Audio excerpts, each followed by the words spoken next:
¿Estamos solos en nuestro propio vecindario cósmico? Imagina descubrir vida en Marte, en las lunas heladas de Júpiter o en los océanos subterráneos de Saturno. La búsqueda de vida extraterrestre dentro de nuestro sistema solar está llena de sorpresas y misterios. ¿Qué formas de vida podrían estar ocultas bajo la superficie de estos mundos? Encontrar vida más allá de la Tierra transformaría nuestra comprensión de la biología, la evolución y nuestro lugar en el universo.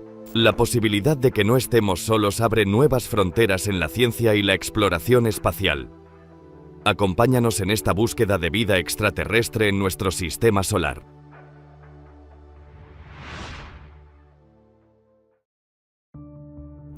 Están ahí fuera, ocultos en la inmensidad del espacio.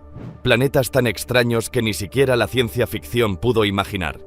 Por primera vez en la historia, los científicos están descubriendo nuevos mundos más allá de nuestro sistema solar. Lugares donde el hielo es caliente y la lluvia está hecha de hierro. Son mundos inexplorados, distintos, impredecibles y, en algún lugar escondido entre esos misteriosos nuevos mundos, los científicos persiguen el más grande de todos los descubrimientos. Planetas como el nuestro, tierras extrasolares, mundos infinitos. La búsqueda de mundos extrasolares en el Centro Espacial Kennedy, Florida, el 6 de marzo de 2009, marca el inicio de una misión extraordinariamente ambiciosa. El cohete Delta II pasa las últimas comprobaciones de seguridad. El Observatorio Espacial Kepler busca planetas similares a la Tierra en una región formada por 100.000 estrellas. Este esfuerzo es la culminación de un viaje que comenzó hace más de una década con uno de los descubrimientos científicos más trascendentales de la historia. En los Alpes de Alta Provenza, Francia. En 1995, el astrónomo suizo Michel Mayor y su equipo observan de forma rutinaria estrellas de la constelación de Pegaso, situada a 50 años luz de distancia. Pero sus instrumentos revelan algo extraño. Una estrella tiembla y se mueve de forma violenta. Descubrimos que la velocidad de una de aquellas estrellas cambiaba en el tiempo. ¿Qué es lo suficientemente fuerte para poder perturbar una estrella del tamaño de nuestro Sol? La respuesta de Mayor fue una idea radical: un planeta. Pero nadie había observado nunca un planeta orbitando en torno a una estrella parecida al Sol. El problema para detectar un planeta en la órbita de otra estrella reside en que cuando el planeta gira cerca de la estrella, su luz queda cegada por el resplandor de esta. A pesar de las dificultades, Mayor confiaba en sus datos e insistía en que esos violentos movimientos estaban provocados por la fuerza gravitacional ejercida por el planeta. Estaba muy escéptico cuando leí las declaraciones de Michel Mayor. En muchas ocasiones se había anunciado erróneamente el descubrimiento de un planeta en la órbita de una estrella. Así que pensé, vaya, ya empezamos otra vez. Decidí observar aquella estrella durante 4 noches. Y sorprendentemente, la estrella se movía tal y como había contado Michel Mayor y su colega Didier Queloz, quienes anunciaron su descubrimiento. La noticia conmocionó a la comunidad científica. Por primera vez, había pruebas verificables y reproducibles de la existencia de un planeta orbitando alrededor de una estrella similar al Sol. Denominado oficialmente 51 Pegasi b, el planeta fue informalmente bautizado como Bellerofonte en honor al héroe griego que domó a Pegaso, el caballo alado. Era un planeta que rompía todas las reglas. Bellerofonte se encontraba muy cerca de su ardiente estrella, a unos 1800 grados Fahrenheit. Su masa era casi 150 veces la de la Tierra, y era un gigante gaseoso como Júpiter. Un gigante gaseoso es un planeta compuesto principalmente de hidrógeno y helio. Solo las capas exteriores son gaseosas, pero en su interior, las enormes presiones comprimen el hidrógeno y el helio, creando un ambiente completamente diferente a cualquier objeto de nuestro sistema solar. Se trataba de un tipo de planeta completamente nuevo, lo que los científicos denominan un Júpiter caliente. Es igual que cuando vas a Hawái y ves la lava. Así es un Júpiter caliente, muy, muy caliente. La Tierra se encuentra a 150 millones de kilómetros del Sol, la distancia idónea. Esos Júpiter calientes están unas 100 veces más cerca, y por lo tanto, la cantidad de luz solar que reciben es 10.000 veces mayor. Esto representa a una estrella, y esto a un Júpiter caliente. Un Júpiter caliente está a una distancia de 3 a 4 diámetros estelares de la estrella, es decir, 1, 2, 3, Así de cerca estaría un Júpiter caliente de su estrella. Los Júpiter calientes están sometidos a la fuerza de marea de la estrella, de manera que muestran siempre la misma cara a su estrella, igual que la Luna y la Tierra. En una cara siempre es de día y en la otra siempre es de noche. Si cayera en un Júpiter caliente, me gustaría que fuera en la cara de atrás y que hasta allí llegara algo del calor del lado situado de cara a la estrella. La variación térmica hace que la atmósfera de Bellerofonte sea extremadamente ventosa. El aire calentado por la estrella asciende y el aire más frío desciende para reemplazarlo, igual que sucede en la Tierra. El viento ruge a miles de kilómetros por hora con una fuerza superior a la que nosotros podríamos soportar. Las altas temperaturas impiden que exista vapor de agua, pero eso no significa necesariamente que nunca llueva. La temperatura es demasiado elevada para que puedan formarse nubes, incluso para que aparezca el agua, pero en su lugar podría formarse nubes de hierro. El vapor de hierro se forma a temperaturas mucho más elevadas que el vapor de agua. Por eso las cosas pueden complicarse un poco. Más te vale llevar un paraguas muy resistente. El hierro caerá sobre el paraguas cubriéndolo con rapidez hasta que su peso lo rompa. En lo más alto, cortinas de colores danzan en el firmamento. Las partículas cargadas de electricidad procedentes de la vecina estrella hacen que las auroras sean más intensas que la aurora boreal terrestre. Y hay algo más singular aún en este mundo recién descubierto. Bellerofonte completa su órbita alrededor de su Sol en solo 4.2 abrasadores días.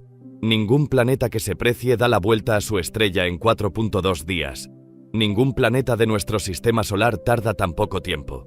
Para los científicos, esta órbita minúscula representa un reto para la idea comúnmente aceptada sobre el origen de los planetas. Que el planeta completara su órbita cada 4 días suponía un enigma, hasta que un día, en mitad de la noche, pensé, eso demuestra que esos planetas migran hacia el interior, no permanecen inmóviles allá donde están.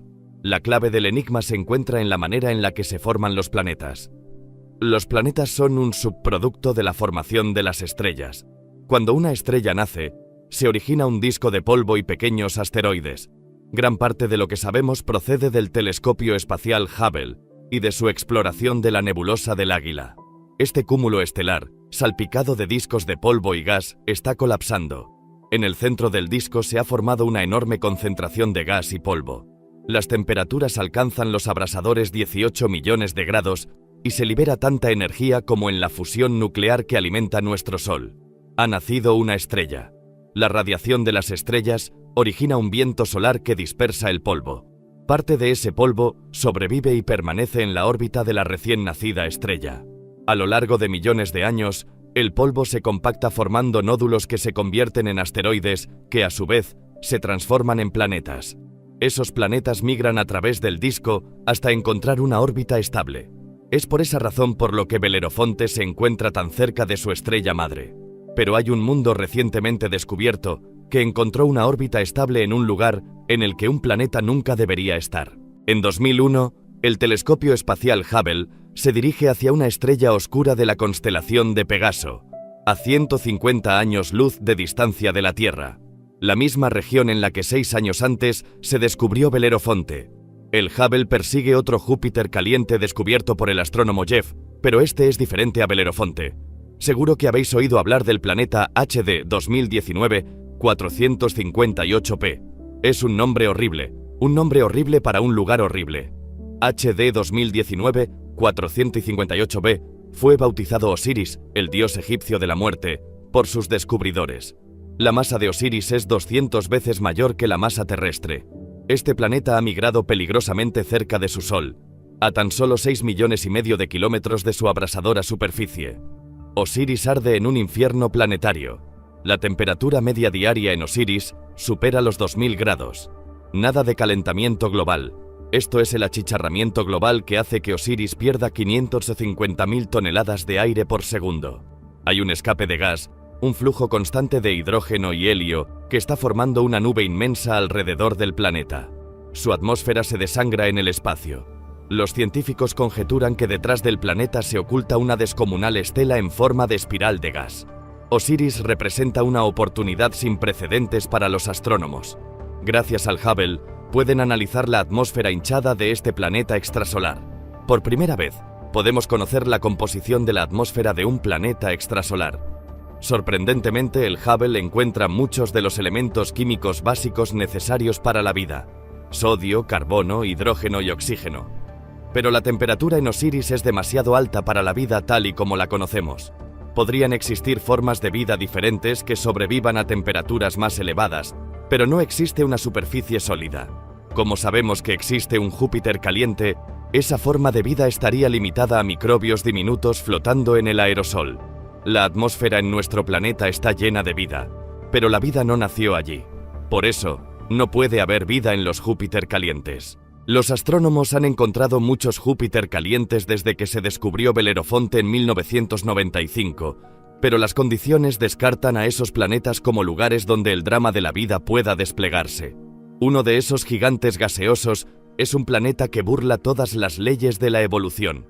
En California, el astrónomo Job Marcy ha hecho un sorprendente descubrimiento sobre un planeta en la órbita de 16 Cygni P, una estrella situada en la constelación de Signos el Cisne a 70 años luz de distancia.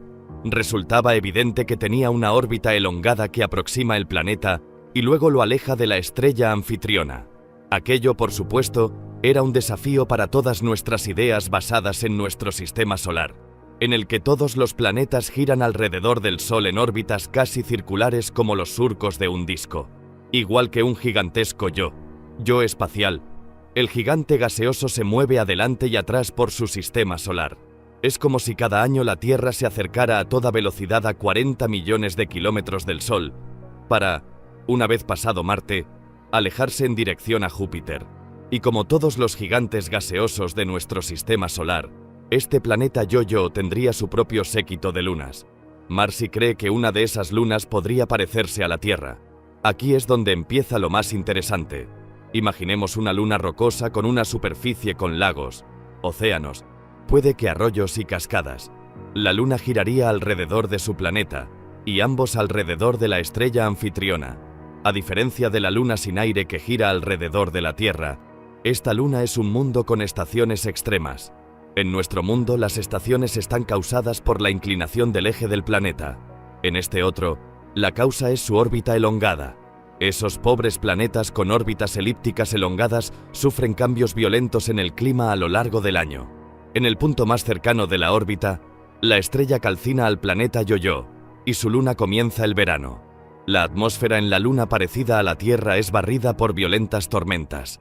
Un huracán de categoría 5 en la Tierra solo es un suave remolino comparado con los inmensos torbellinos que se forman aquí. Las nubes se condensan a medida que el agua se evapora. Las temperaturas ascienden rápidamente.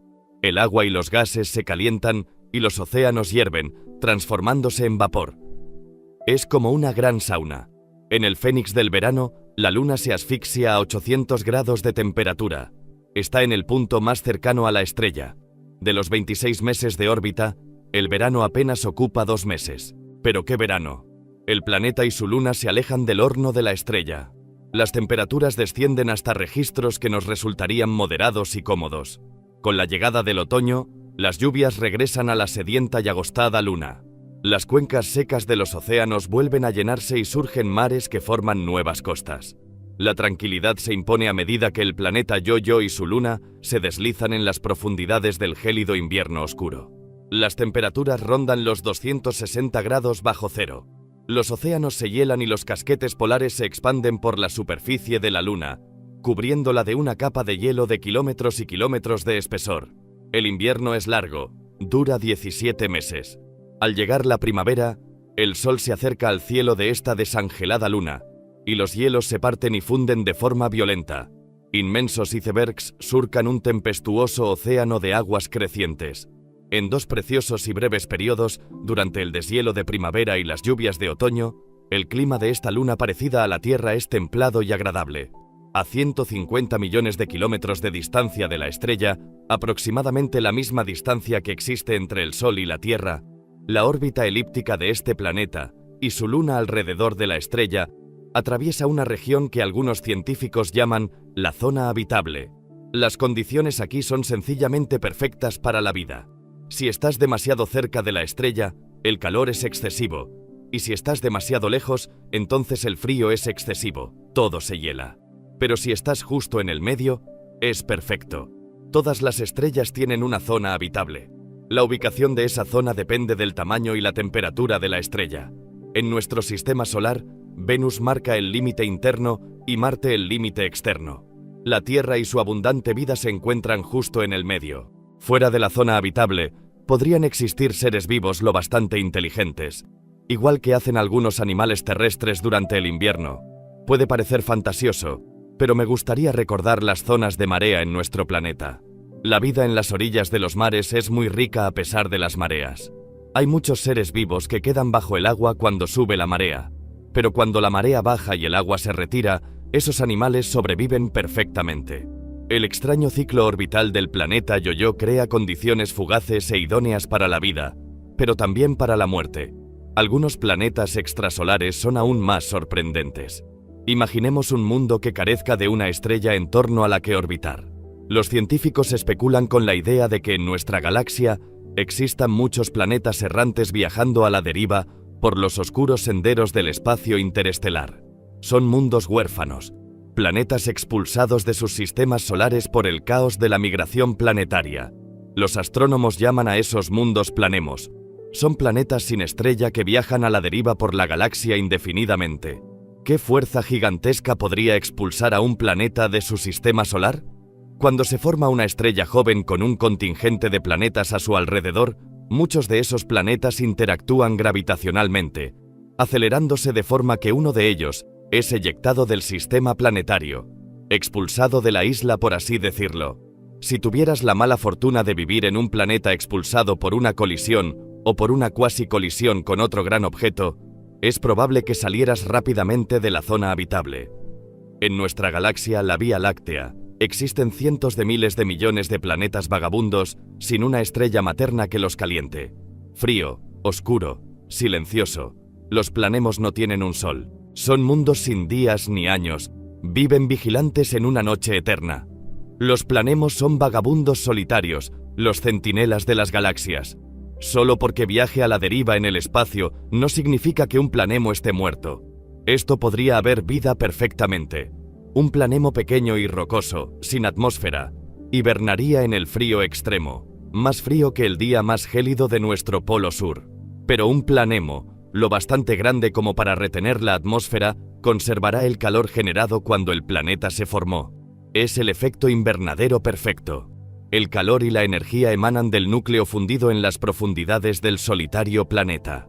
Si el planemo fuera un gigante gaseoso como Júpiter, podría tener un sistema de lunas. La fuerza gravitacional entre un planemo y sus lunas produce fricción, por lo que la luna conservaría el calor en su interior. Esas lunas podrían albergar vida igual que Io, la luna de Júpiter que tiene volcanes y mucha energía térmica generada por la interacción con Júpiter y sus otras lunas. Si algo vive aquí, solo serán células simples, como las bacterias comunes de nuestro planeta, no formas de vida complejas. Sin un sol que posibilite la fotosíntesis, estos diminutos organismos extraerían su energía de las sustancias químicas de la superficie del planeta o de su luna. En la Tierra se encuentran condiciones similares. Se han descubierto colonias de bacterias en galerías profundas de minas africanas. Carecen por completo de luz y sobreviven exclusivamente gracias a las sustancias químicas que fabrican a partir del suelo en el que viven. Su metabolismo es extremadamente lento y se reproducen solo una vez cada 1000 años. Si existe la vida en un planemo sin sol, podrían ser organismos como estos, abandonados cuando era un planeta joven, mientras los planemos dormitan apaciblemente. Un mundo ha sido sacudido por caóticos cambios desde el principio de los tiempos. En 2003, los astrónomos confirman la existencia de una auténtica reliquia de los orígenes del mundo en la constelación de Escorpio. La mayoría de los planetas conocidos fuera de nuestro sistema solar se encuentra en el disco principal de nuestra galaxia, pero este mundo se encuentra muy por encima del disco de la Vía Láctea, en un cúmulo formado por 10.000 estrellas primigenias. El planeta VB10b, también conocido por su apodo Matusalén, el personaje más longevo de la Biblia. La razón por la que se le conoce como planeta Matusalén es porque el cúmulo tiene unos 12.000 millones de años. La Tierra es un planeta adolescente comparado con el viejo Matusalén. Unos 8.000 millones de años antes de que se formara la Tierra, Matusalén era un joven gigante gaseoso con furiosas tempestades y un séquito de lunas. Los eones pasan y los vientos y las tormentas amainan, dejando atrás un mundo silencioso y tranquilo. De repente, dos estrellas surgen en el cielo. Son los núcleos extinguidos de estrellas muertas hace mucho tiempo. Persiguiendo al cúmulo, en el medio muy denso de un cúmulo globular, hay muchísimas colisiones interestelares y cuasi-colisiones, sistemas en los que una estrella es expulsada y otra atrapada. Es una danza cósmica de la gravitación similar a la de la migración de planetas. Una de las estrellas es expulsada y reemplazada por la estrella madre de Matusalén. Matusalén es ahora un planeta con 2 soles. Cada día amanece y anochece 2 veces.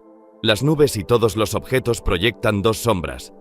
Con el tiempo, la estrella madre originaria comienza a expandirse, la señal de que su vida termina. Se hincha hasta convertirse en una gigante roja y es engullida por una estrella de neutrones. La estrella de neutrones devora a la gigante roja.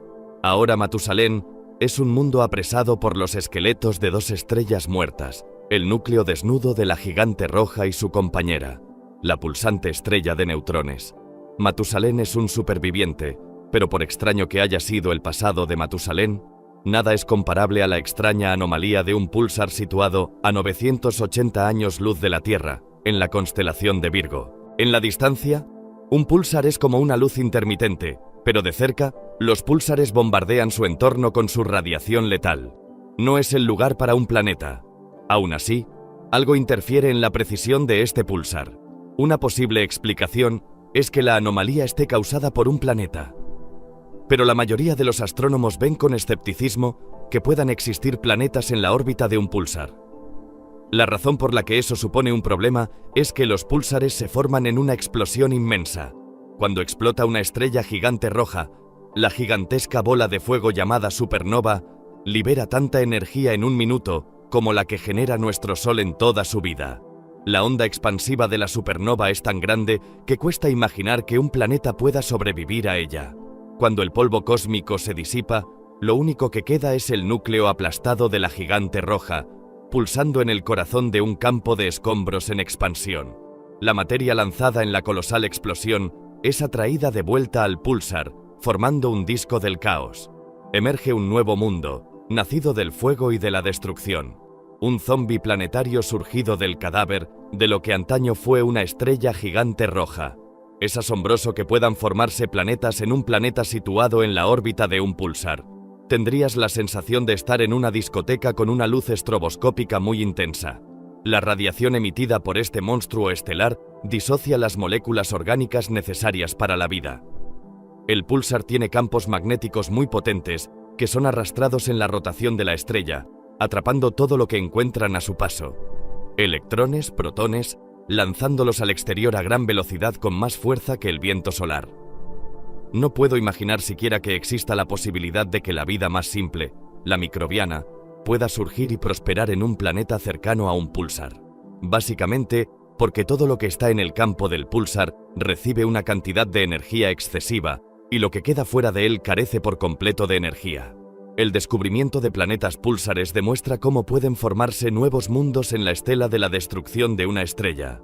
Da igual dónde surja un planeta, el proceso de su nacimiento siempre está plagado de peligro. En ocasiones, la violencia es tan grande que el fin del mundo llega antes de su comienzo. En 2007, los astrónomos del telescopio gigante Géminis Norte hacen un extraño descubrimiento en el cúmulo de las Pléyades, a 400 años luz de la Tierra.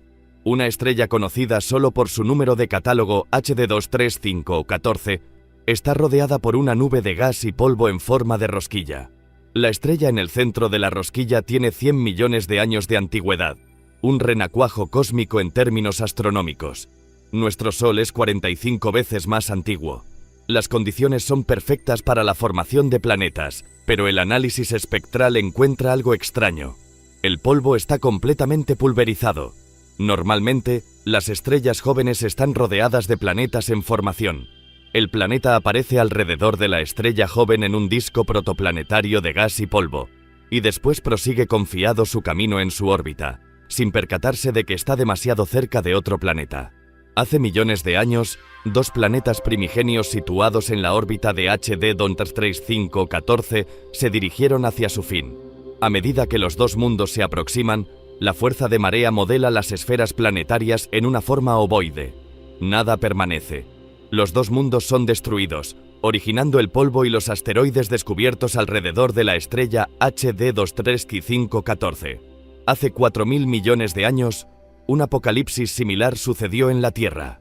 Un planeta del tamaño de Marte se formó en la órbita del recién nacido planeta. Al igual que los planetas de HD 23514, la Tierra y este cuerpo de un tamaño similar al de Marte se dirigieron hacia una colisión segura. Si tuvieras la mala fortuna de encontrarte en ese planeta en formación, en proceso de convertirse en la Tierra, te despertarías una mañana y descubrirías que el cielo se oscurece cada vez más y que en menos de una hora un cuerpo del tamaño de Marte cae sobre ti. La onda expansiva resultante de la colisión se nota en todo el planeta. La superficie terrestre es arrasada. La colisión destruye un lado del planeta. Las rocas fundidas se esparcen por el espacio. Todo el globo está salpicado de meteoritos y gases tóxicos. El infierno a su lado parece unas vacaciones en las Bahamas.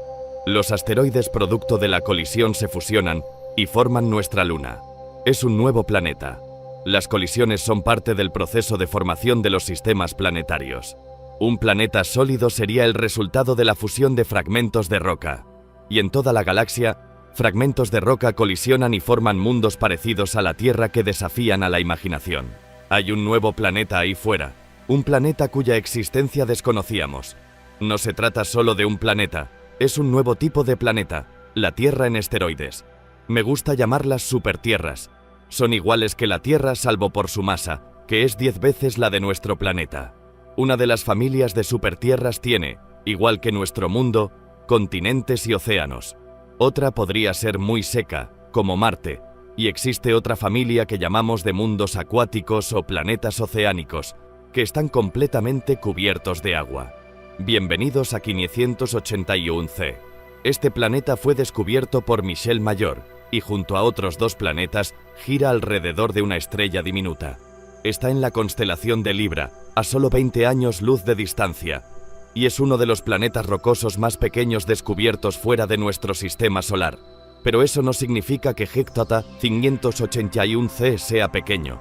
Sigue siendo una supertierra con una masa 5 veces mayor que la de nuestro planeta, pero es la posibilidad de que contenga agua lo que apasiona a los científicos. Un planeta oceánico es como estar en mitad del océano Pacífico. Se entierra la vista, nubes blancas y algodonosas y el cielo azul sobre tu cabeza. Los vientos en el mundo oceánico serían similares a los de la Tierra, así que es un sitio muy bueno para navegar. El tiempo es absolutamente perfecto. El cielo siempre estaría azul y el sol en el mismo lugar. ¿Qué tal como parte meteorológico? No hay tierra por ninguna parte, ni siquiera a muchos kilómetros de profundidad. La capa de agua sería muy profunda, al menos un cuarto de la profundidad del planeta. La presión aumenta a medida que nos sumergimos en las profundidades marinas. A 12.000 metros alcanzamos la profundidad máxima de los océanos terrestres. Atravesamos el límite de los 33.000 metros. La presión es tan fuerte que el agua comienza a adoptar formas nuevas y sorprendentes. A una profundidad 10 veces mayor que la del océano más profundo de la Tierra, llegamos al fondo. Cuando hay una masa de agua enorme, la presión en el fondo del océano es muy alta y en exceso superior al 1.000.000 de atmósferas. Esa presión comprime el agua del océano en un estado que llamamos hielo 7.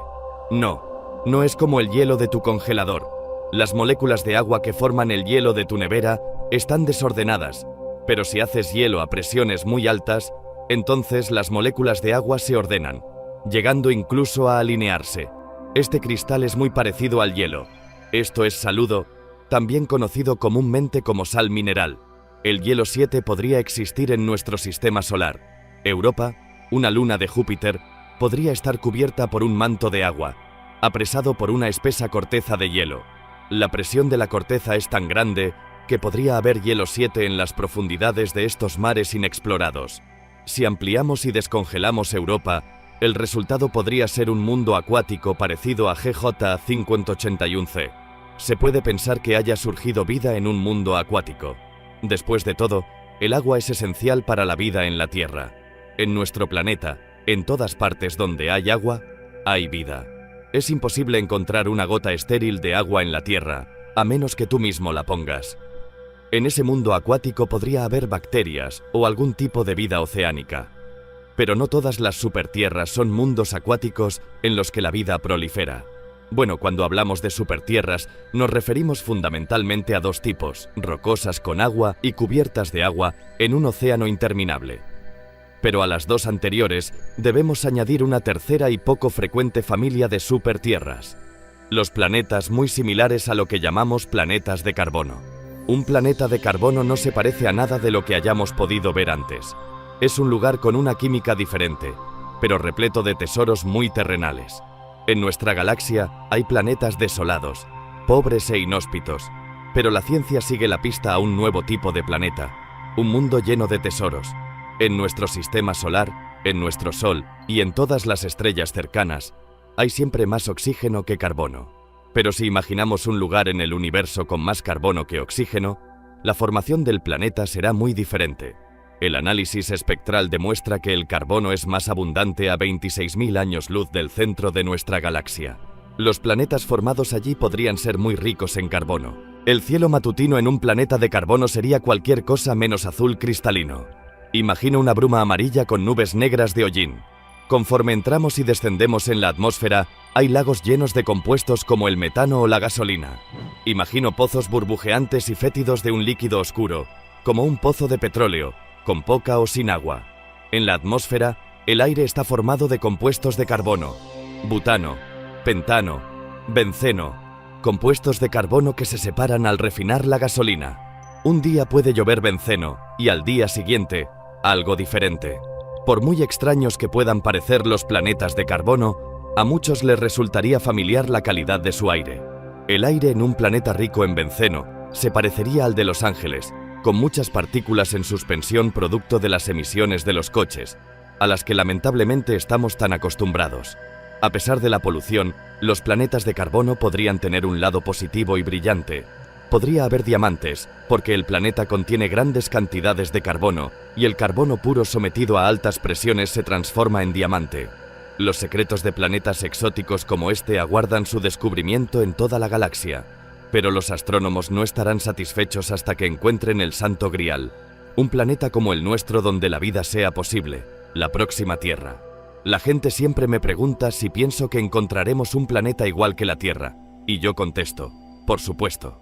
Es muy probable que todas las estrellas tengan planetas de un tamaño parecido al de la Tierra. Todas las estrellas tienen planetas, o sobreplanetas, de una masa similar a la de la Tierra. Si hay 200.000 millones de estrellas en la galaxia, podría haber 400.000 millones de tierras.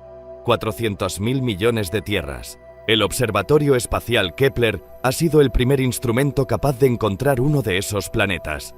Observa las 100.000 estrellas de la constelación del Cisne en el cielo nocturno, tomando una foto tras otra, minuto a minuto. El objetivo de Kepler es sencillo: buscar estrellas que se oscurecen. Entre esas 100.000, cuando una estrella se oscurece fugazmente, significa que un planeta ha pasado por delante, bloqueando su luz en parte. El tiempo que la estrella se oscurece y la cantidad de luz bloqueada dirá a los científicos el tamaño del planeta y la distancia a la que se encuentra de su Sol. Un buen símil es buscar la motita en la luz que vemos de un faro cuando una polilla pequeña lo cruza. Igualmente, el planeta es apenas un pequeño punto cuando pasa. Es una técnica muy útil porque nos permite descubrir planetas más pequeños que la Tierra en las órbitas de estrellas similares al Sol. Es una técnica que ha cambiado el curso de la ciencia. Creemos que podemos encontrar un planeta habitable en los próximos años. Los científicos calculan que la misión Kepler encontrará un mínimo de 50 tierras extrasolares. Una de las grandes preguntas a las que se enfrenta hoy en día cualquiera que busque vida fuera de la Tierra es: ¿y si no reconocemos la vida aunque la descubramos? Las condiciones en una Tierra extrasolar podrían hacer que la vida evolucione de forma diferente. Mi esperanza es que veamos algún signo, algo que nos haga erizar el cabello. Sea cual sea ese signo, será el primer capítulo de la mayor historia científica jamás contada. Cuando muere una estrella, su polvo fino y su gas se esparcen por el espacio. Esos pedazos de estrellas se vuelven a unir luego y forman nuevas estrellas. En el proceso de muerte y renacimiento de una estrella se crean muchos materiales nuevos. Nuestro planeta se creó a partir de materiales de ese tipo. En la actualidad, la Tierra está rebosante de vida. Nuestros cuerpos y todas las formas de vida llevan la huella de una historia estelar inimaginablemente amplia. El oro, el símbolo de la riqueza y el poder, su brillo imperecedero lleva siglos cautivándonos. Quien pudiera crear oro se haría inmensamente rico. Soñando con la riqueza, los alquimistas probaron incontables mezclas, creyendo que podrían sintetizar el oro y encontrar la piedra filosofal.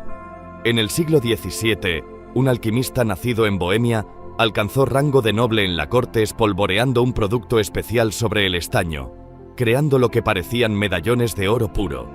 200 años más tarde, los análisis revelaron su ingenioso engaño. Los alquimistas jamás consiguieron crear oro.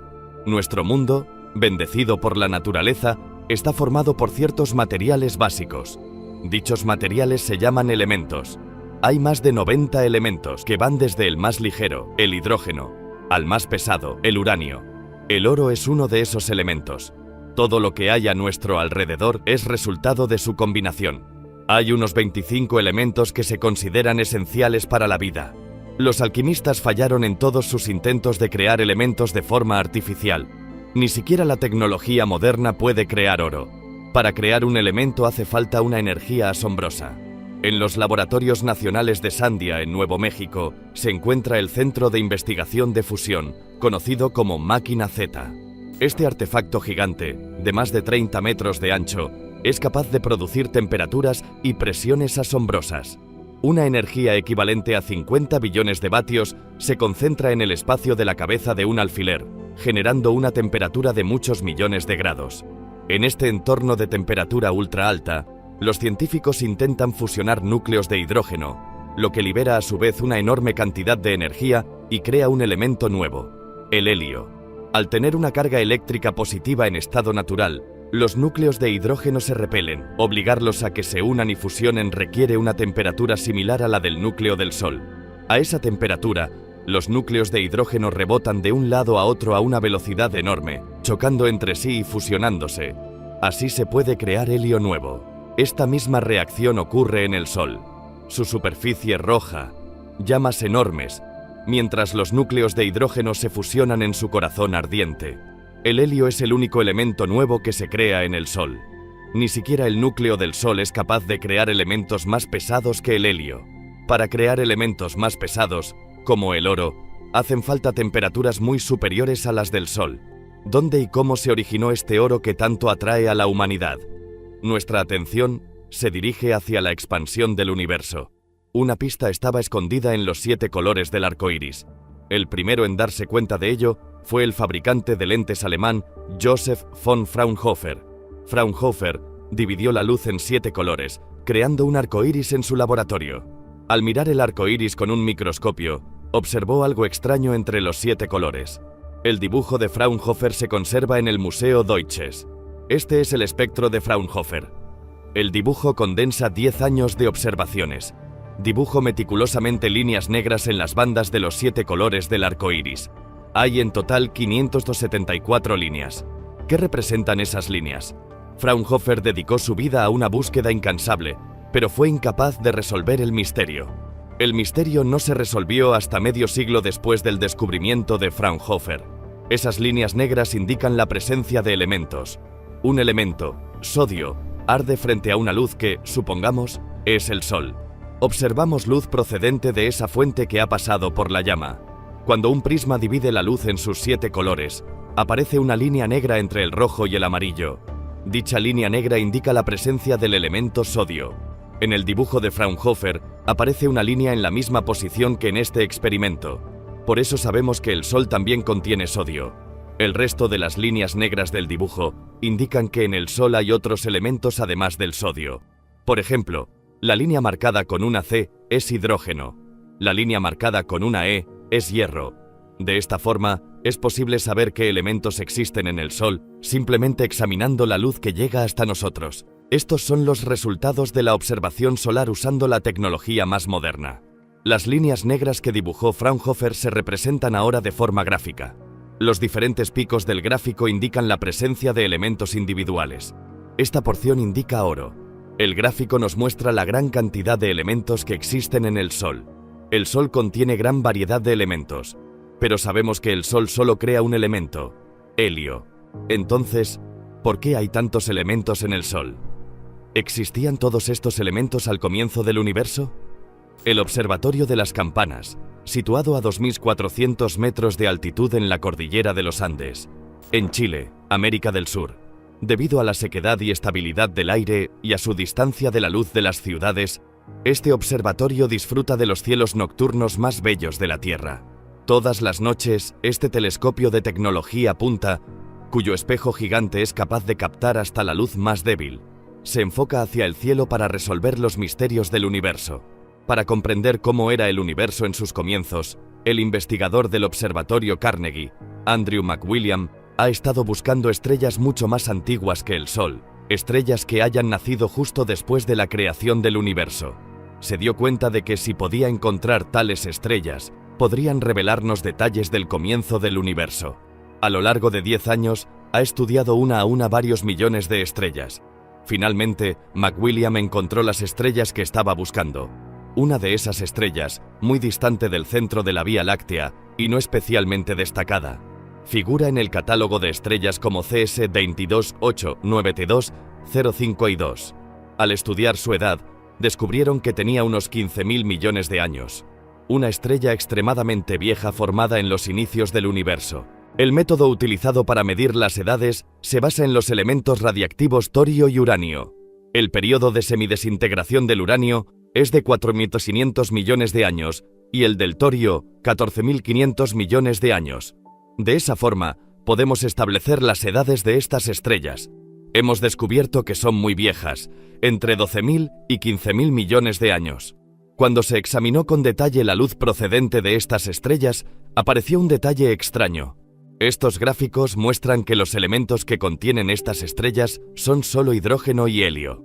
Como contraste, el gráfico de nuestro Sol muestra que en él están presentes gran variedad de elementos. Vemos que, al contrario de lo que ocurre hoy, al poco tiempo de formarse el universo, hace 15.000 millones de años no había casi más elementos que el hidrógeno y el helio.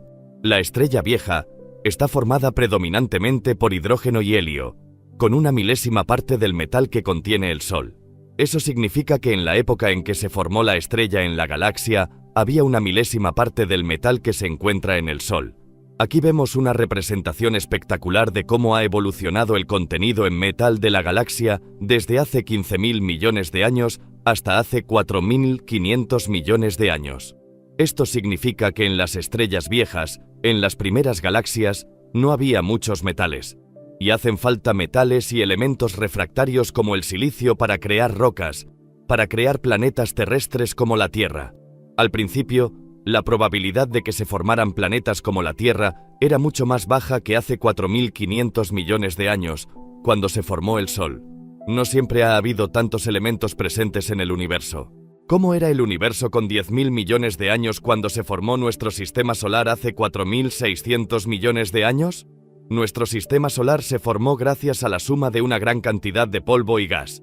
Parte del polvo que formó el sistema solar ha permanecido oculto sin modificar dentro de los meteoritos. Ese polvo se analiza en el Instituto Carnegie de Washington. Tienen como mínimo de 4.500 a 6.000 millones de años. Es asombroso que tengamos estos datos en los meteoritos. Su viaje a través del sistema solar ha sido largo y tortuoso, y es un milagro que hayan sobrevivido. Estos granos diminutos tuvieron que permanecer quizás cientos de millones de años en el medio interestelar, antes de, y no sabemos cómo, acumularse en la nube que se convirtió en el sistema solar. Además de introducirse en las nubes, han tenido que sobrevivir a todo el proceso de formación del sistema solar, que ha sido seguramente un acontecimiento muy violento, y a la formación de los planetas. Estos granos han sobrevivido varios millones de años durante el proceso de formación de los planetas y han conseguido superar esa historia tan violenta. Al examinar el polvo, aparecen varios elementos. Este polvo es un cristal de silicio. Este polvo contiene hierro y níquel. En algunas muestras de polvo se han encontrado también grandes cantidades de carbono. Cuando se formó el sistema solar, hace 4.600 millones de años, existían ya muchos elementos. ¿De dónde provenía este polvo? Su formación se ha analizado con gran precisión. Se ha buscado el origen de los granos de polvo siguiendo la pista de su forma y la de los elementos que los componen. Son restos de una estrella que explotó al final de su vida, pedazos de al menos 30 estrellas diferentes. Tenemos pruebas claras de que al menos 30 o 40 estrellas, y puede que quizá muchas más, aportaron el polvo que encontramos actualmente en los meteoritos. En los granos se aprecia un gran número de fuentes distintas por su masa, su edad y seguramente por la posición que ocupaban en su galaxia. Todo este material se unió de algún modo en una nube protoestelar que formó posteriormente el sistema solar y finalmente a nosotros. Es un hecho asombroso. ¿En qué parte de la inmensidad del espacio se formó ese polvo? Los científicos han dirigido su atención hacia objetos conocidos como nebulosas planetarias. Uno de ellos es la nebulosa Dumbbell, próxima al centro de la Vía Láctea. Su forma era apenas discernible, y nadie sabía qué era cuando se descubrió hace unos 240 años. La mejora en las prestaciones de los telescopios ha mostrado que está formada por polvo y gas. Luego se descubrió que el polvo y el gas rodeaban a una estrella pequeña situada en el centro de la nebulosa. En la actualidad, se cree que el polvo y el gas son pedazos de una estrella anterior en el centro de la nebulosa que, al morir, ha desechado sus capas exteriores. Esta es la nebulosa del Anillo en la constelación de Lira. Son los restos de una estrella quemada que en una época tuvo el tamaño del Sol. El polvo y el gas se extienden en un diámetro de 10 billones de kilómetros. En nuestra galaxia hay unas 1000 de estas nebulosas planetarias. El análisis de la luz emitida por dichas nebulosas muestra que contienen grandes cantidades de carbono y nitrógeno. Las nebulosas planetarias no son solo restos de estrellas, son también el origen de la creación de nuevos elementos. Pero hay una limitación para el tipo de elementos. La teoría predice que en una nebulosa no se pueden crear elementos más pesados que el oxígeno, porque se cree que la masa de las estrellas que forman nebulosas planetarias oscila entre una masa similar a la de nuestro Sol y 8 veces superior. La masa de la estrella afecta de manera enorme a los elementos que produce. Cuando la estrella envejece y todo el hidrógeno del centro se ha convertido en helio, sucede un cambio enorme. A medida que la temperatura del interior aumenta, la estrella comienza a expandirse y se convierte en lo que se llama una gigante roja.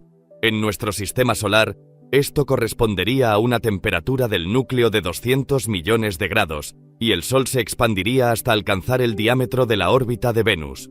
Cuando esto ocurre, el helio comienza a fusionarse, creando elementos nuevos. Se crea carbono. El proceso continúa. El helio se fusiona con el carbono y crea oxígeno. Finalmente la estrella se expande tanto que, si fuera el Sol, se tragaría la órbita de la Tierra. En ese punto, la masa de la estrella no es suficiente para mantenerse unida.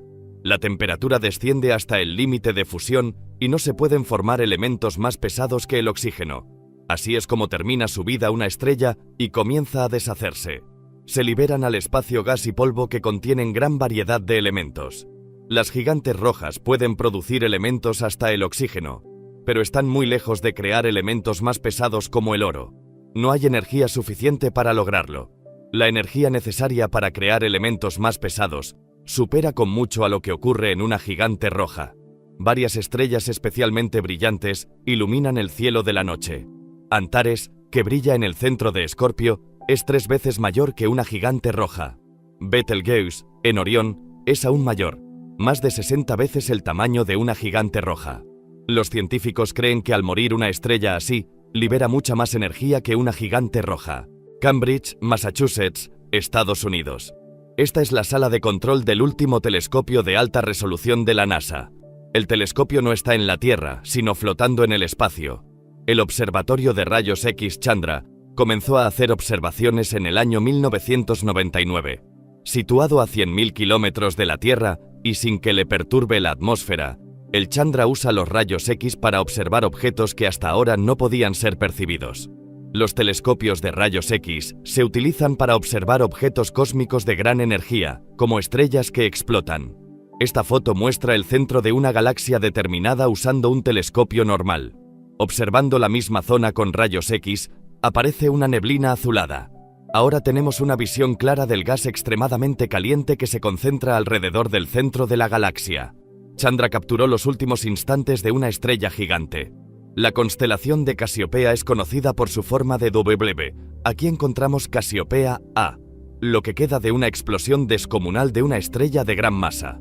Las estrellas de gran masa terminan su vida con una explosión. La observación con rayos X muestra que se ha propagado gas caliente por una zona amplia. La temperatura de 50 millones de grados de este material nos habla de una explosión realmente increíble. Vimos cosas que correspondían a un patrón de comportamiento muy claro. Fue un momento muy emocionante cuando nos dimos cuenta de lo que nos estaban revelando los datos de Chandra. Dentro de esta imagen vemos grupos enormes de elementos muy diferentes. El punto verde nos indica que predomina el silicio y sus derivados. En los puntos rojos de aquí parece que predomina el hierro. Esto era nuevo, no lo habíamos visto antes. Apuntaba con mucha claridad a que se trataba de un material nuevo que acababa de ser creado por esta supernova. Silicio, hierro, calcio. Grupos del tamaño de nuestro sistema solar formados por cada elemento flotan en los restos de una estrella muerta. Se han creado enormes cantidades de elementos demasiado pesados para ser generados por las gigantes rojas. Los detalles del mecanismo que produce estos elementos han quedado mucho más claros recientemente. Hace 1 millón de años aproximadamente, la estrella precursora de Casiopea A estaba al final de su vida. La temperatura del centro de la estrella se disparó de repente. La fusión nuclear continuó sin detenerse en el oxígeno como en la gigante roja. Cuando la temperatura superó los 700 millones de grados, se formaron neón y magnesio. A 3.000 millones de grados, silicio, azufre, argón y calcio. Luego, a 5.000 millones de grados, se creó hierro. Una estrella que en principio contenía solo hidrógeno y helio, a temperaturas increíblemente altas, crea elementos de la tabla periódica que llegan hasta el hierro. A continuación, hubo una explosión auténticamente enorme. Con la energía de esa explosión, se crearon en rápida sucesión 60 elementos más pesados que el hierro. Los elementos recién creados forman polvo y gas y viajan por el espacio a una velocidad enorme, de varios miles de kilómetros por segundo. Ya existen los 90 elementos que forman el mundo. Resulta sorprendente que todos los elementos de la Tierra que nos interesan, absolutamente todos, como por ejemplo el hierro, el silicio para los microchips, el oxígeno que respiramos, todo se produzca en las estrellas y luego se haya lanzado al espacio interestelar. Todos los materiales pasan por un increíble proceso desde su creación hasta que aparecen en nuestro planeta. Sinceramente, lo encuentro asombroso. Realmente no deja de sorprenderme. Las explosiones determinan la creación de todos los elementos que forman el mundo. Han creado incluso el oro que tanto nos fascina. Pero sigue habiendo un misterio acerca del oro. Se cree que la explosión de estrellas como Casiopea A crea solo una cantidad diminuta de oro. Parece difícil que todo el oro del universo provenga solo de las explosiones. Algunos científicos creen que quizá haya zonas en el universo donde la energía supera con mucho a la de las estrellas que explotan. El astrofísico Stefan Roswag cree que se necesita una energía mucho mayor a la de las explosiones de una estrella para crear todo el oro que existe. ¿En qué lugar del universo sucede? La gente se pregunta cuándo pudo suceder esto. Entre los escenarios que se proponen están las supernovas, pero para que acontezca una explosión semejante hacen falta condiciones muy especiales de temperatura y densidad, las cuales es muy difícil que coincidan. Roswag se ha interesado en el tipo especial de estrella que queda después de explotar una estrella masiva. Esta es la nebulosa del Cangrejo en la constelación de Tauro. Es el remanente estelar de una estrella que explotó hace unos 950 años. Se ha expandido hasta alcanzar 10 veces el tamaño de nuestro sistema solar y resplandece con un color brillante. En el centro del remanente es visible un punto blanco. Una explosión enorme provocó que el corazón de la estrella se comprimiera, creando una estrella especial conocida como estrella de neutrones. Estas estrellas tienen un diámetro muy pequeño, de unos 10 kilómetros, pero están hechas de una materia tan densa que una sola cucharada podría pesar 1.000 millones de toneladas. Roswag se pregunta si la colisión de dos estrellas de neutrones podría liberar una cantidad inimaginable de energía capaz de crear oro.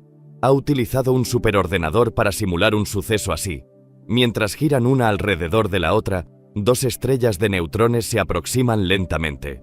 Cuando están a 100 kilómetros de distancia, el equilibrio gravitacional se rompe y comienza la colisión. La temperatura en el centro de la colisión es de 1 billón de grados. Está en el ámbito de las temperaturas más elevadas del universo. La materia que había formado las estrellas de neutrones se suelta formando un torbellino enorme que gira en el espacio. El oro se forma en los brazos de este torbellino. Las sustancias chocan con una energía tremenda, transformándose inmediatamente en oro. Luego se esparcen por todo el universo. Resulta muy interesante la idea de que las cosas que usamos en nuestra vida diaria, como el oro, el platino, los metales preciosos que usamos en joyería, puede que se hayan creado hace miles de millones de años en un escenario exótico, como por ejemplo las explosiones violentas resultantes de la colisión de dos estrellas de neutrones, en las que aparecen densidades ultra altas, temperaturas enormes y velocidades de expansión tremendas. Estos acontecimientos exóticos puede que hayan creado metales y elementos que usamos en nuestra vida diaria. Me parece asombroso. Creo que si estos elementos, el oro, el platino, cosas así, son tan caros en la Tierra, se debe a que la colisión entre estrellas de neutrones, si es eso lo que los produce, son hechos muy poco frecuentes. Es muy difícil crear estos elementos de fusión de estrellas de neutrones procedentes de un sistema binario de estrellas de neutrones. Es difícil y muy poco frecuente. Por eso se crea tan poco y es tan escaso en la Tierra. Por eso resulta tan caro. Los 15.000 millones de años de historia del universo es la historia de una acumulación paulatina de elementos creados por las estrellas. El universo, en su origen, era un mundo de solo hidrógeno y helio. En algún momento, de pronto nacieron montones de estrellas. Los puntos blancos son estrellas. Las luces intermitentes indican explosiones estelares. Las explosiones continúan de forma incesante. Este inmenso número de estrellas ha creado más y más elementos nuevos. Una nebulosa planetaria se expande despacio, luego se disipa de forma gradual. Estrellas gigantes explotan y vuelan en el espacio. Estrellas de neutrones chocan y saltan en pedazos. Todo contribuye al aumento enorme de elementos en el espacio. A través de la muerte de estas estrellas, el universo, en un tiempo compuesto solo de hidrógeno y helio, se ha visto enriquecido con multitud de elementos. Nuestro sistema solar nació hace 4.600 millones de años por la concentración de gas y polvo. ¿Cómo volvieron a unirse este gas y este polvo formado por la explosión de estrellas y esparcido por todo el universo? Hemos aprendido que aquí también tiene una función, la muerte de las estrellas. Este es el radiotelescopio Nanten de la Universidad de Nagoya, en los Andes chilenos. Nanten no es muy grande, con sus 4 metros de diámetro, pero es el más sensible del mundo. Los radiotelescopios pueden descomponer con precisión polvo y gas que no emitan luz propia. La extraordinariamente seca cordillera de los Andes es el lugar ideal para captar ondas de radio muy débiles procedentes del espacio. Desde su terminación en el año 1996, el observatorio ha estado funcionando sin interrupción. Nanten está investigando el mecanismo por el que el polvo y el gas se congregan en la Vía Láctea. Aquí se analizan la gran cantidad de datos acumulados por Nanten. Esta es la Vía Láctea tal como se ve desde el hemisferio sur. Veamos lo que ocurre cuando se superpone la imagen observada por Nanten. Lo que aparecía simplemente como oscuridad en mitad de la Vía Láctea está lleno de polvo y gas cuando se observa con un radiotelescopio. La concentración de polvo y gas es muy alta en las zonas rojas de la imagen. El profesor Yoshiaki Sofue es el jefe del equipo de observación. El profesor Fukui ha estado observando cómo se distribuye el polvo y el gas en la Vía Láctea. Daba la impresión de que había algo extraño en la forma en que se reúnen el polvo y el gas. Esta es la región de la nebulosa Carina, en la constelación de Carina. Utilizando datos de las observaciones, hemos confeccionado un mapa en 3 dimensiones del polvo. Las áreas de concentración de gas y polvo se corresponden a una superficie esférica, como la cáscara de un huevo. ¿Por qué se colocan de esta manera? El profesor Fukui opina que se debe a la explosión de estrellas. Imaginemos una explosión extraordinariamente potente propagándose a gran velocidad por la Vía Láctea. Pero la Vía Láctea tiene todo tipo de gases ligeros, gases que existían antes de la explosión. La explosión comprime el gas ligero, lo comprime miles o decenas de miles de veces, hasta convertirlo en un gas enormemente denso. Al principio, el polvo y el gas se propagaban por el espacio con poca densidad. Luego, explota una estrella. Cuando se produce la explosión, su energía crea una onda de choque de enorme potencia. La onda de choque comprime el polvo y el gas que hay flotando en el espacio. A medida que explotan estrellas, se van formando de manera gradual zonas de polvo y gas de mayor densidad. Las explosiones estelares sirven para reunir este gas enrarecido en grupos más apretados. El profesor Fukui cree que la nebulosa Carina es uno de esos grupos. Observando la nebulosa Carina, los astrónomos han descubierto que es la región de formación de estrellas más activa de la Vía Láctea. Las explosiones de estrellas, además de crear elementos, hacen que esos elementos se reúnan para que se pueda formar una nueva estrella. Tenemos aquí 200 o 300 estrellas, cada una con una masa 10 veces superior a la del Sol, que se han formado de pronto, simultáneamente. Es algo que estamos empezando a ver. Así que, aunque una estrella muere, es su muerte lo que comprime el gas y concentra los materiales. Eso lleva a la formación de la siguiente generación de estrellas en un breve periodo de tiempo. En sus 5 años de existencia, el observatorio Nanten ha descubierto muchas decenas de carcasas dejadas por estrellas al explotar. Estas carcasas tienen un papel muy importante en el nacimiento de nuevas estrellas. Nuestro sistema solar puede que naciera de una de esas carcasas. Nuestro sistema solar se comenzó a formar hace 4.600 millones de años a partir de enormes cantidades de polvo y gas. Pedazos de materia procedentes de incontables estrellas extinguidas viajaron por la inmensidad del espacio y se reunieron aquí. Finalmente, se formaron la Tierra y el Sol. Los elementos de los que estamos hechos nosotros y toda la vida se crearon en el calor abrasador de estrellas al morir. Este material ha llegado hasta nosotros desde millones de estrellas a lo largo de un tiempo y una distancia inimaginables. Quienes vivimos hoy somos los herederos del legado de 15.000 millones de años de universo. Ninguna vida animal ni vegetal habitaba en la superficie de los continentes. La tierra firme no era más que un inmenso desierto. El océano, por el contrario, rebosaba vida.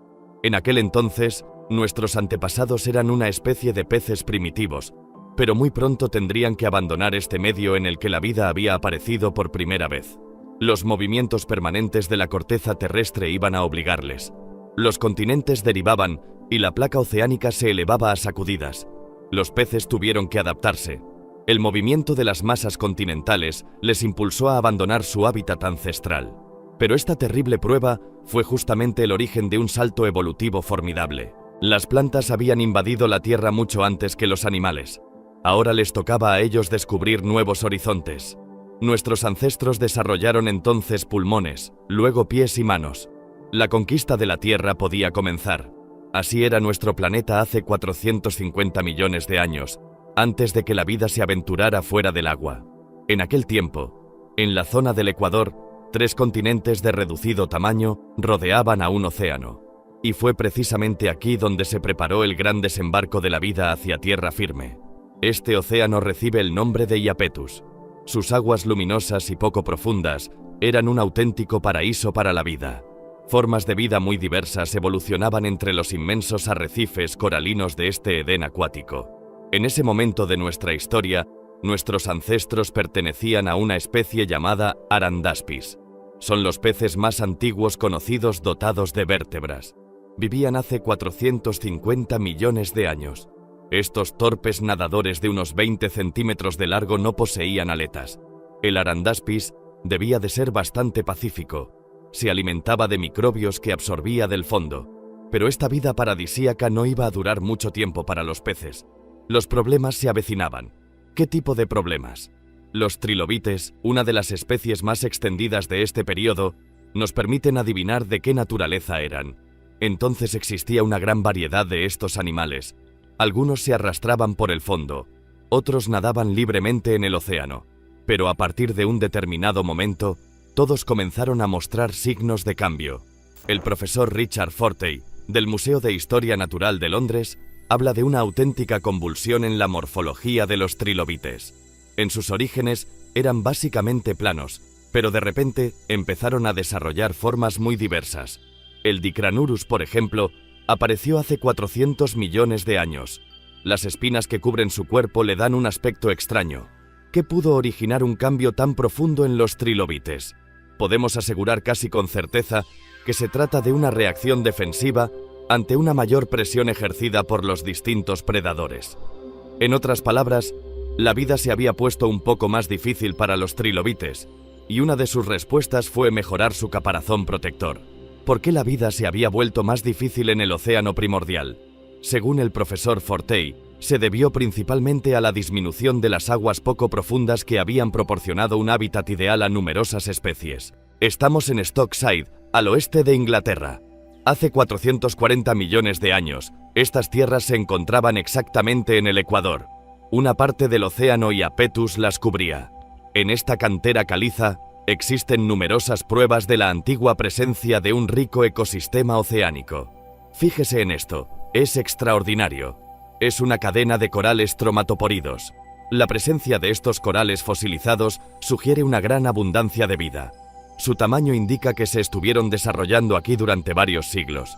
Sin embargo, a partir de un momento concreto, este testigo de la riqueza del medio marino desapareció bruscamente. No quedó ni rastro de este mar idílico. Pero esta vez, ni el impacto de un asteroide, ni los avatares de la vida fueron la causa de tal conmoción. El cambio vino del interior del planeta. En las profundidades de la Tierra, la temperatura puede alcanzar varios miles de grados. Este calor extremo provoca un lento movimiento de convección del manto terrestre. Dicho movimiento empuja a las masas continentales a una deriva sin fin sobre la superficie del planeta. Precisamente esa deriva de los continentes fue la que hizo desaparecer el océano. Las tres masas continentales que lo rodeaban se acercaron entre sí. Entonces, tras una serie de cataclismos, la superficie del mar se vio reducida por el avance de los continentes. Como no podían desplazarse, la mayoría de los corales fueron destruidos. Algunos peces lograron escapar, pero ya solo disponían de zonas muy reducidas de macizos coralinos. Los continentes se desplazan solo algunos centímetros al año, pero en pocas decenas de millones de años hicieron desaparecer el océano al que rodeaban. El fondo marino, antes tapizado de corales, fue brutalmente levantado e integrado en las tierras emergidas. Hace 400 millones de años, el océano Iapetus había dejado de existir. Las tres masas continentales se juntaron en un solo continente. Solo su contorno albergaba todavía los mares coralinos que constituían el hábitat privilegiado de trilobites y de peces. Una disminución del espacio vital implica necesariamente una mayor competitividad. La ley de la jungla reinó a partir de entonces en los mares coralinos periféricos. Para el profesor Fortey, eso es lo que explica la transformación de los trilobites. En el Museo de Historia Natural de París se pueden ver fósiles de las especies que dominaban aquel universo de aguas poco profundas.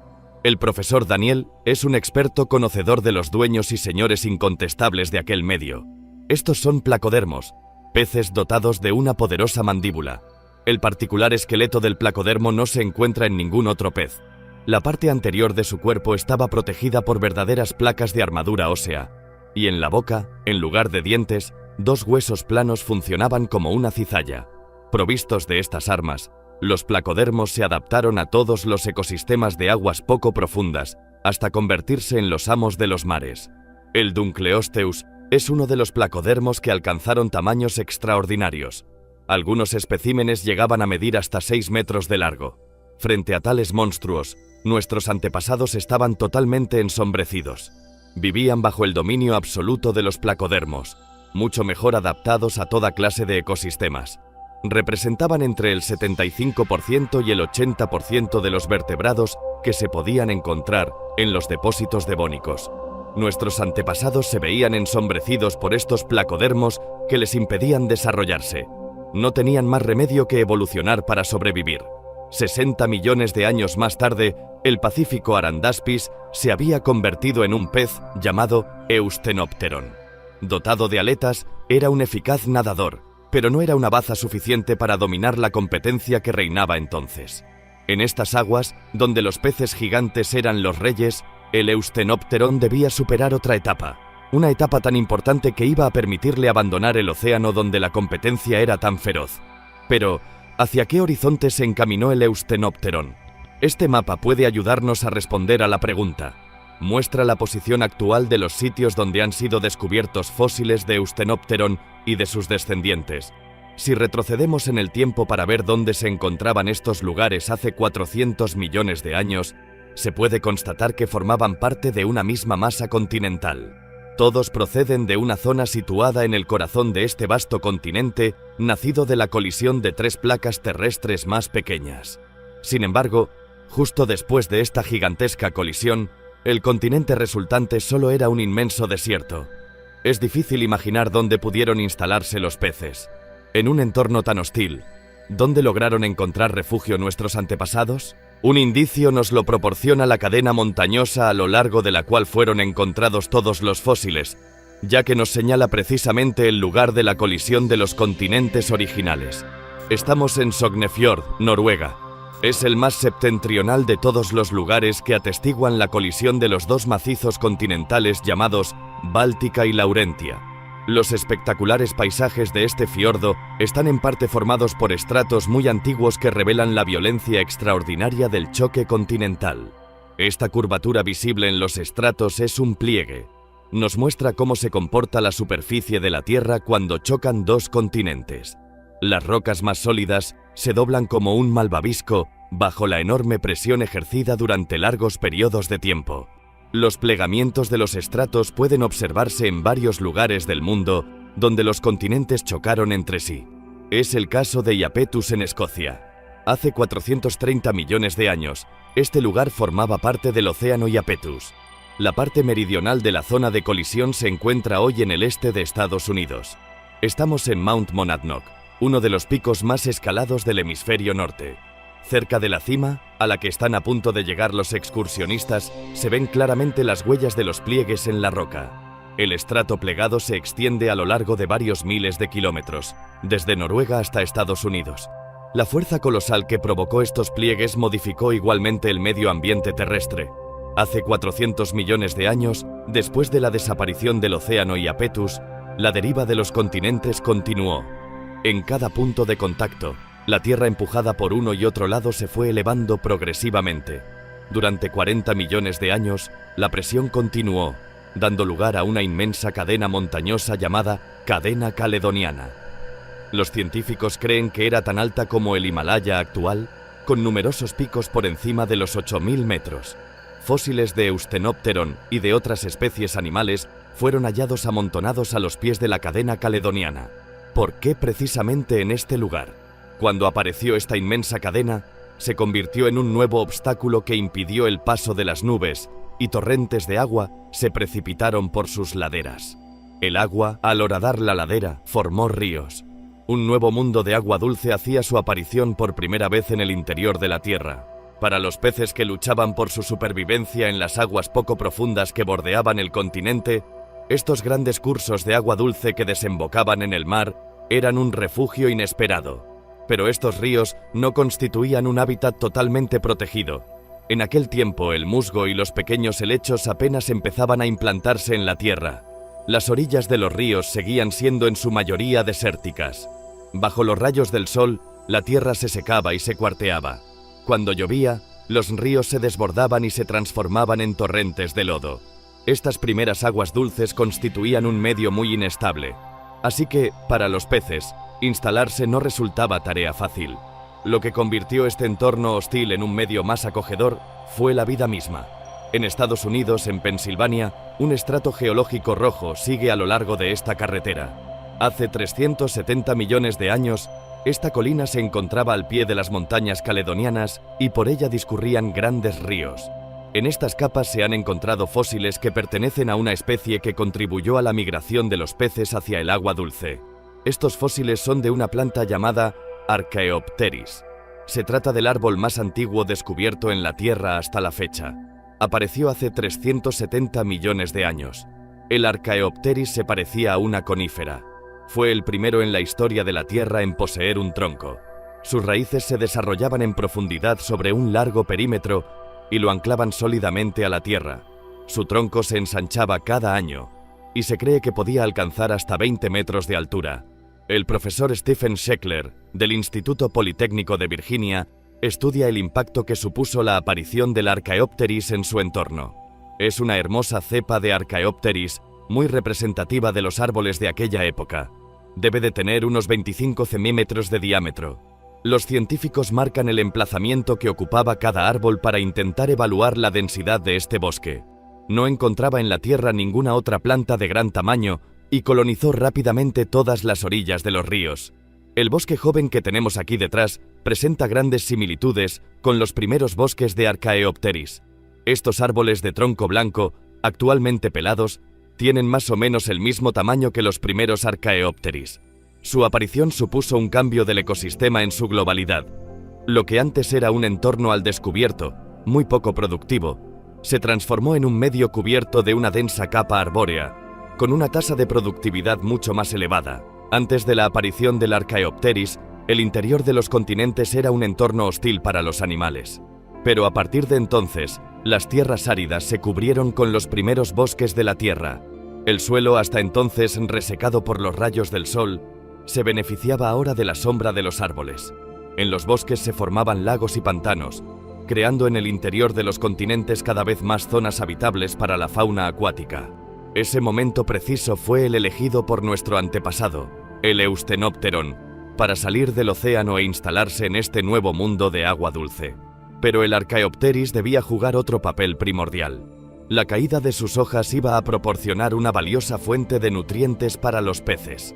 Las hojas del Archaeopteris, descompuestas por las bacterias, pasaron así a alimentar a la fauna acuática. En este medio ambiente de agua dulce, los peces comenzaron a evolucionar hacia nuevas formas de vida. La aparición de los bosques había creado un mundo totalmente virgen que acogía a los animales más débiles expulsados de los océanos. Para nuestros antepasados que se refugiaron aquí, el bosque de Archaeopteris fue realmente una dulce protección. Pero su nacimiento no solo había creado las condiciones para dar un nuevo salto evolutivo, también trajo consigo su ración de catástrofes. ¿A qué nuevos problemas se enfrentó la vida en estos pantanos recién creados? En Sudamérica se encuentra la respuesta a esta pregunta. Estamos en la cordillera de los Andes. Esta cadena montañosa es también el resultado de un choque continental ocurrido hace 400 millones de años. Al pie de estas montañas existe igualmente un mundo de vastos bosques y de fértiles cursos de agua. Es la Amazonía. La Amazonía está cubierta de bosques primarios muy densos. Aquí se encuentran las especies acuáticas más exóticas.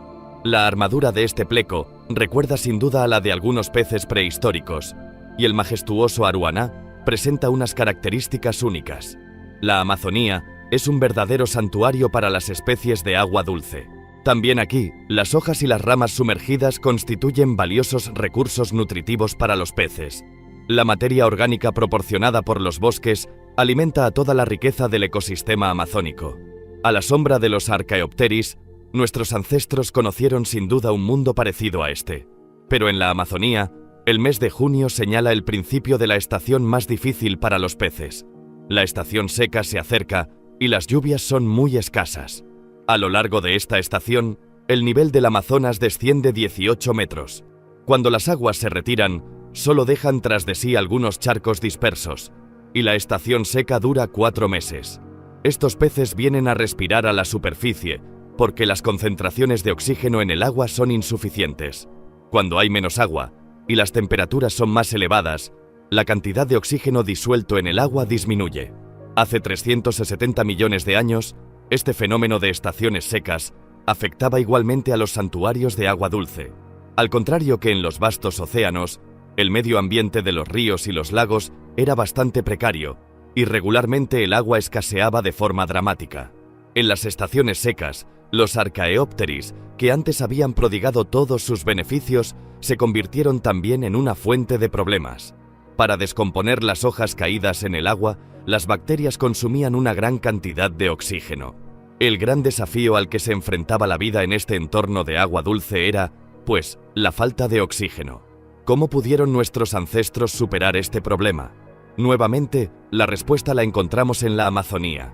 Aquí vive una especie capaz de acostumbrarse a las estaciones secas más terribles. Este pez que acaba de asomar la cabeza fuera del agua respira por medio de pulmones. Es un digno pariente de nuestros ancestros. Este tipo de pez no se preocupa por el nivel de oxígeno del agua, pero si no sube a la superficie para respirar en el exterior, se ahoga. Estudios recientes han demostrado que el dipnoo es uno de los parientes más cercanos de nuestros antepasados que vivían en la época de los Archaeopteris. El profesor Albert es un especialista del Eusthenopteron. Cree que también él debía estar provisto de pulmones. Vivieron en los pantanos de agua dulce al mismo tiempo que los primeros tetrápodos. Se han hallado fósiles de ambas especies en los mismos estratos, de modo que cuando observamos a los dipnos actuales y su sistema respiratorio, estamos viendo a un animal muy cercano a los primeros tetrápodos.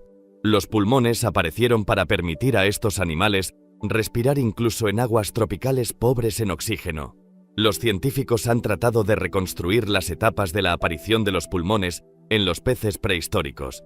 En un primer momento, la parte superior del esófago se infló, transformándose en un esbozo de pulmón.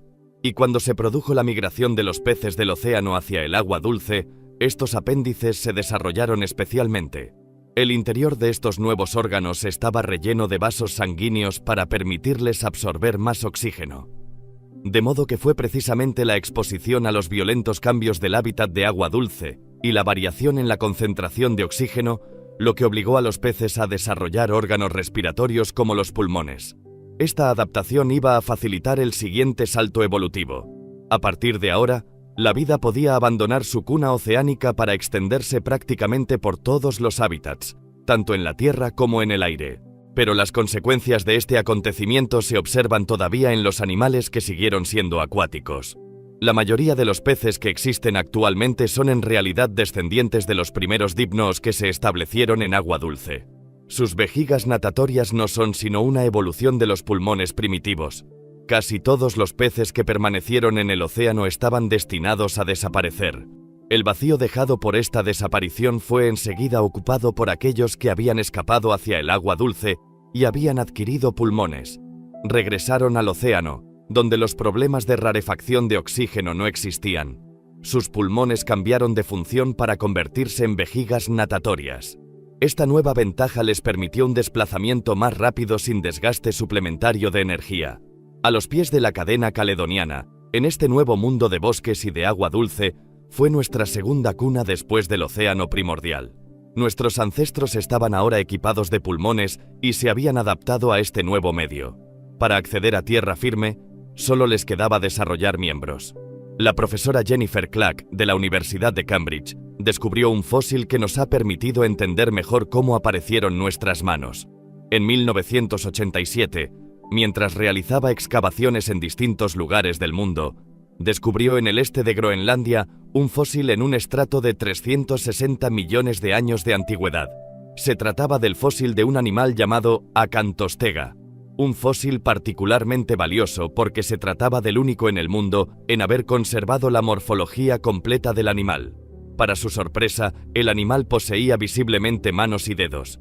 Es la forma de vida más antigua provista de manos descubierta hasta el momento. La profesora Clack realizó dibujos detallados de Acantostega. Era un animal extraño, parecido a un pez pero dotado de pies y de manos. Medía aproximadamente 1 metro de largo. Su cola se parecía a la aleta caudal de los peces, pero su cráneo era más sólido que el de un pez y su cuello era sin duda articulado. El Acantostega era una evolución del Eusthenopteron. Sus aletas pectorales se transformaron en patas anteriores y las aletas ventrales en patas posteriores. ¿Qué había pasado en los últimos millones de años para provocar semejante evolución? Los dedos de Acantostega planteaban además otro problema. Cada miembro anterior constaba de 8 dedos. Sin embargo, desde hacía mucho tiempo se pensaba que desde los primeros estadios de la evolución, las manos solo constaban de 5 dedos. Los científicos también creían que las manos provistas de dedos solo habían aparecido después de que los animales se instalaran en tierra firme. El hallazgo de una criatura acuática con 8 dedos conmocionó al mundo científico. Se trataba de un descubrimiento revolucionario que obligaba a replantearse la aparición de la mano. Fue algo extraordinario, ya que hasta entonces se creía que los dedos habían sido siempre 5, que no podía haber más. Como es lógico, aquello hizo a todo el mundo recapacitar sobre el origen de los miembros. Cambió radicalmente la forma de plantearse su aparición y su desarrollo.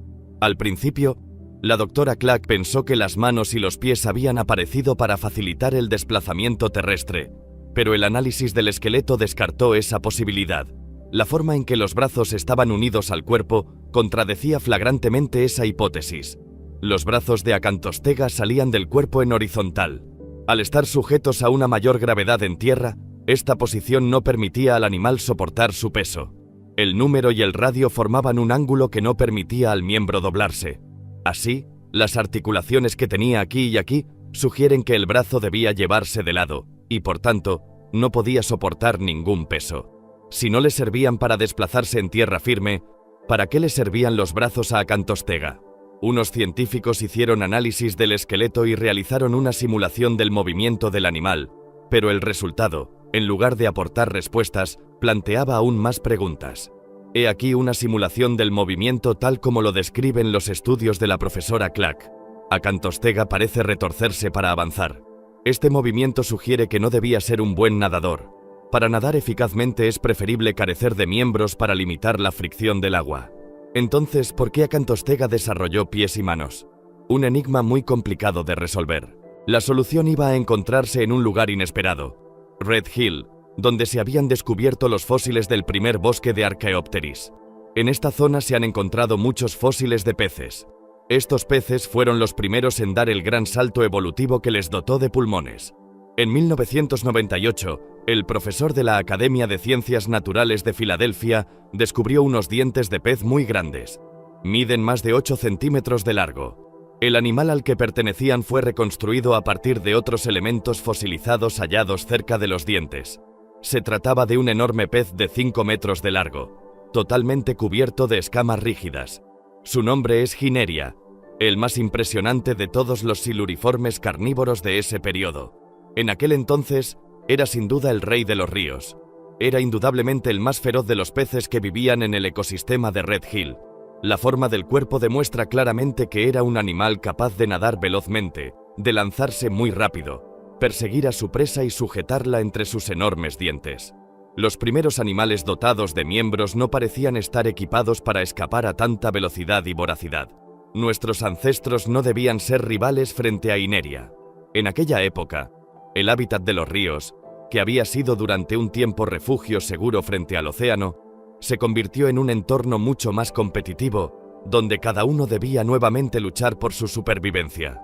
Lejos de los 5 metros de Gineria, Acantostega parecía muy vulnerable.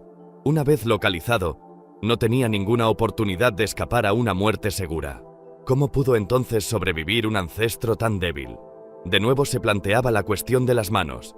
¿No serían acaso la clave de una nueva estrategia?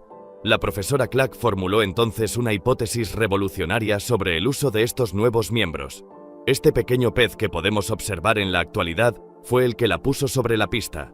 Es un Brachionictis, un teleósteo que vive en los fondos marinos.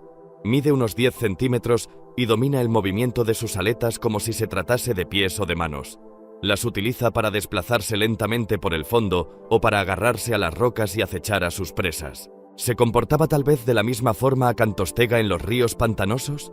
Podía apartar la vegetación del fondo, cosa que no puede hacerse con aletas. Hay que suponer que era un medio ambiente tropical, parecido al de la selva amazónica. Por lo tanto, era un entorno pantanoso lleno de vegetación submarina y de hojas caídas de los árboles que bordeaban las orillas. Casualidad o no, los primeros árboles aparecidos en la Tierra, los Archaeopteris, tenían otra característica que iba a resultar muy útil a los seres vivos. Cuando sus hojas caían, lo hacían con su rama. En aquel tiempo, grandes cantidades de ramas se apilaban probablemente en el fondo del agua. En opinión de la profesora Clack, quizás en estas aguas profundas, entre la maraña de ramas, es donde Acantostega decidió establecerse.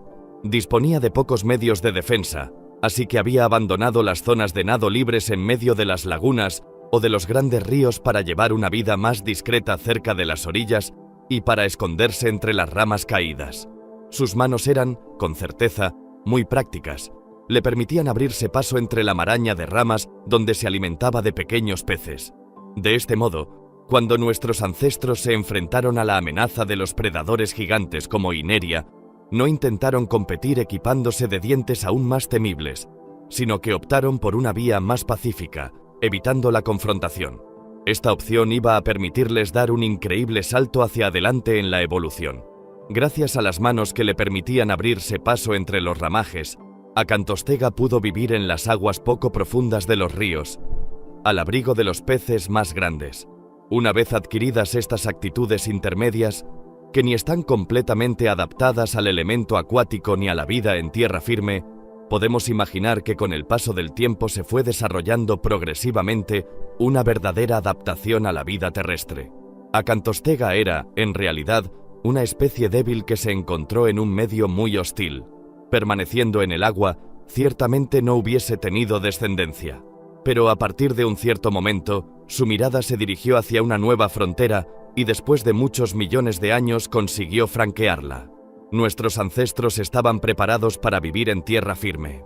La isla de Valencia está situada en la costa oeste de Irlanda, pero antaño era uno de los pantanos que se extendían al pie de las montañas caledonianas. En 1992, gracias a unas excavaciones realizadas en estas costas, se descubrieron unas huellas dejadas por nuestros lejanos antepasados. 260 en total evocan claramente el paso de un animal que se apoyaba alternativamente sobre el pie derecho y luego sobre el izquierdo. Constituyen las huellas de pasos más antiguas encontradas en la Tierra. Se cree que el primer animal que recorrió esta tierra apareció hace 360 millones de años. Medía aproximadamente 1 metro de largo y recibió el nombre de pederpes. Era uno de los descendientes de Acantostega, un animal frágil que había logrado la hazaña de la conquista de la tierra firme. Para esta especie única, fue una verdadera proeza que daría lugar a todas las especies de vertebrados terrestres. Gracias a la deriva de la tierra firme, la vida se vio impulsada a explorar su superficie, y sobre esa tierra en movimiento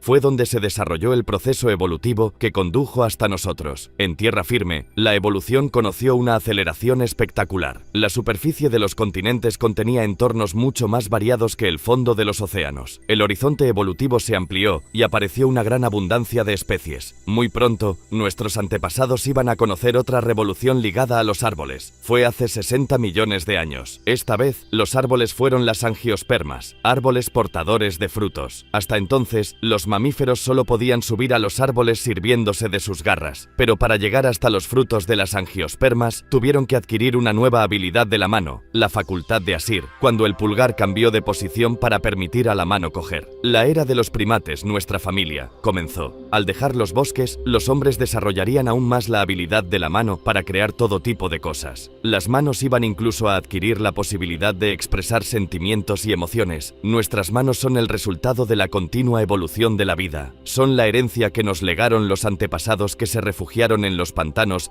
hace 400 millones de años. Llegados aquí, ¿acaso no has visto este otro documental sobre el espacio? Yo no me lo perdería,